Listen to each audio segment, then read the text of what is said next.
यहाँ आपको बता दें कि कौम का मुकद्दर पेट्रोल और किलो वाले डंडे नहीं, स्कॉलरशिप और लैपटॉप हैं। मरियम नवाज ने नाम लिए बगैर बानी पीटीआई को निशाने पर ले लिया।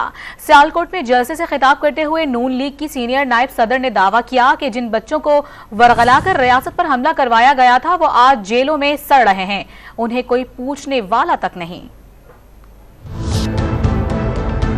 आपका मुकद्दर पेट्रोल बम नहीं है, आपका मुकद्दर आईटी स्टार्टअप्स है, आपका मुकद्दर किलो वाले डंडे नहीं है, आपका मुकद्दर स्कॉलरशिप्स और लैपटॉप्स हैं। जो शख्स आपके हाथ में पेट्रोल बम्स देता है, डंडे देता है, वो आपका हमदर्द है या नहीं? वो आपका हमदर्द नहीं। आज वो बच्चे जिनको वरगलाया था और रियासत पाकिस्तान पे हमला कराया था, आज वो बच्चे जेलों में पड़े सड़े, उनको कोई पूछने वाला नहीं है। वोट की पर्ची एक पर्ची नहीं होती, वो आपकी तकदीर का फैसला, उसको बहुत सोच समझ के करना। शेर पर जितनी मोहरें लगेंगी ये मुल्क उतनी तेजी से तरक्की करेगा इंशाल्लाह।